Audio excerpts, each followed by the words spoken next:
Hello అండి, అందరికీ నమస్కారం. Welcome to Srimayi home foods. ఈరోజు శ్రీమయి హోమ్ ఫుడ్స్లో ఇంకొక రెసిపీ చేద్దామండి. అదేంటంటే మామిడికాయ పచ్చిపులుసు. జనరల్గా మనం చింతపండు రసంతో చేస్తాము. మ్యాంగోస్తో కూడా బాగుంటుంది పచ్చిపులుసు అనేది.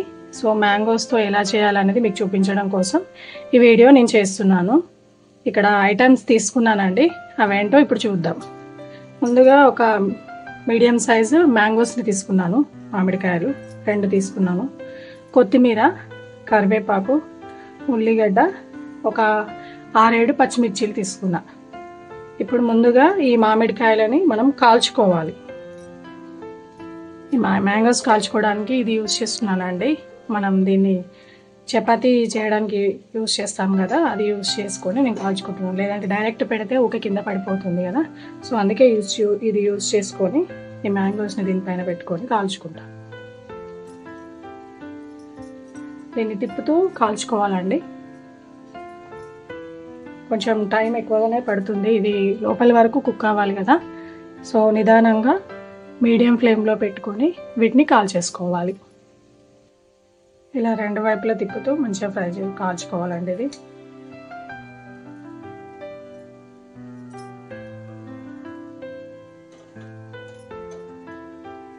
ఈ మామిడికాయ పచ్చిపులుసు అనేది 2-3 రకాలుగా చేసుకోవచ్చు. ఇలా కాల్చి చేసి ఇంకా టేస్ట్ అనేది చాలా బాగుంటుంది. మామిడికాయలు అనేవి మంచిగా ఫ్రై అయిపోయినాయండి, మెత్తగా కూడా పడిపోయాయి చూడండి. ఇప్పుడు స్టవ్ ఆఫ్ చేస్తున్నాను. దీన్ని కాసేపు చల్లర పెట్టుకోవాలి. ఇప్పుడు ఈ మ్యాంగోస్ని ఈ గిన్నెలో వేసుకొని ఒకసారి వాష్ చేసుకుందాం. వీటిని వాష్ చేసుకున్నానండి, చూసారా పొగలు వెళ్తున్నాయి. ఇప్పుడు దీన్ని తొక్క ఒలుచుకోవాలి. పైనుంచి తొక్క ఇంకా లోపల పిక్క వస్తుంది కదా, అది కూడా తీసేయాలి. చాలా సాఫ్ట్గా మెత్తగా ఉడికిపోయిందండి, చాలా కాలుతుంది.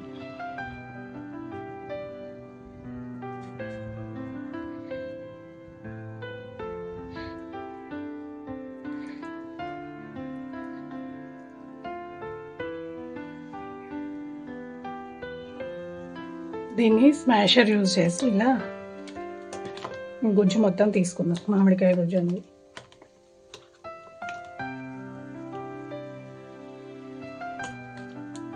తీసేస్తే మనకు లోపల పిక్క అనేది బయటకు వస్తుంది. సో దాన్ని ఒకసారి వాటర్ వేసుకొని కడుక్కుంటే మనకు మొత్తం గుజ్జు అనేది బయటకు వస్తుంది. చూసారా ఎంత గుజ్జు వెళ్ళిందో. ఇప్పుడు వీటిని తీసేద్దాం. ఈ పిక్కలు 2 తీసేద్దాం. కొంచెం చేతితో వెండి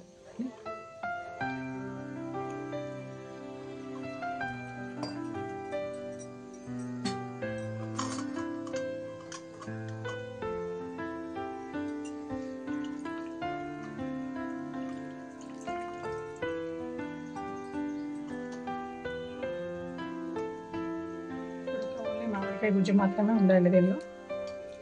దీనిలో కొన్ని వాటర్ వేసి పక్కన ఉంచుదాం.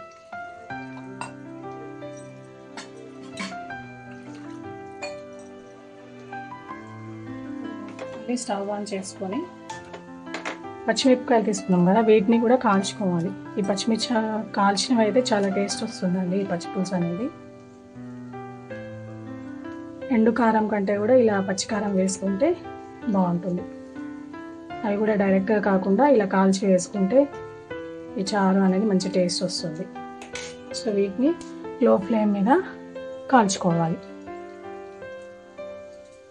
ఇవి కూడా మంచిగా ఫ్రై కాలిపోయినాయండి అన్నీ కూడా వచ్చి. వీటిని ఇప్పుడు దీంట్లో వేసుకొని నేను దంచుకుంటాను. మీరు చేతితో పిసుకగలిగితే చేతితో కూడా చారులో వేసి డైరెక్ట్గా పిసికేసి దీని పల్పి అనేది తీసేయచ్చు.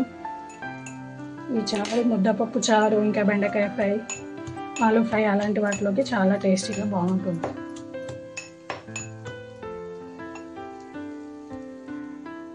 మొత్తం దంచుకున్నా కదండి, ఇందులోనే వాటర్ యాడ్ చేస్తున్నాను. సో పచ్చిమిర్చి పైన తొక్క అనేది వడకట్టుకుంటున్నాను. కావాలంటే అది కూడా వేసుకోవచ్చు, నేను స్కిప్ చేశానండి.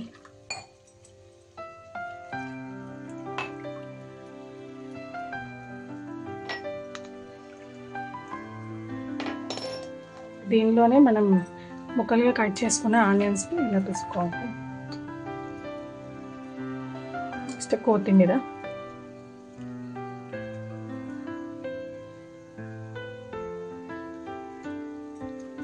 మీ పులుపుకు తగ్గట్టుగా దీనిలో వాటర్ యాడ్ చేసుకోవచ్చు.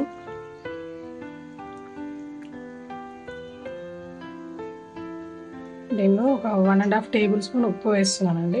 పులుపుకు తగ్గట్టుగా ఉప్పు వేసుకోవాలి. నాకైతే ఇంత క్వాంటిటీకి 1.5 టేబుల్ స్పూన్ పెట్టండి. నెక్స్ట్ దీన్ని పోపు వేసుకుందాం. పోపు కోసం ఒక గిన్నె తీసుకున్నానండి. నెక్స్ట్ దీనిలో ఆయిల్ వేస్తున్నాను 1 టేబుల్ స్పూన్. తర్వాత ఒక 4-5 వెల్లుల్లి రెమ్మలు తొక్క తీసుకున్నాను. వాటిని దీంట్లో కొంచెం కట్ చేస్తున్నాను.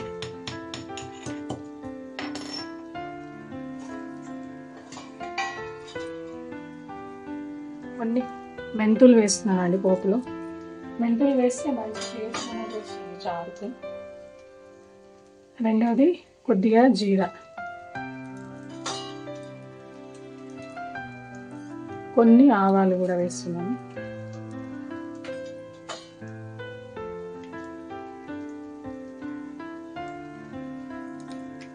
దీంట్లోనే వెల్లుల్లి రెమ్మలు కూడా వేస్తున్నాను. కరివేపాకు,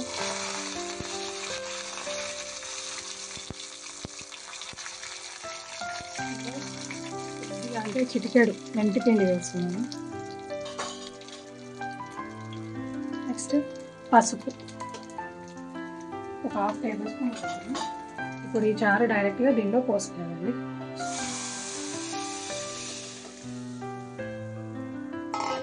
అంటే ఎంతో టేస్టీగా పుల్లగా మామిడికాయ పచ్చి పులుసు అనేది రెడీ అయింది. For more videos please subscribe my channel. Thank you.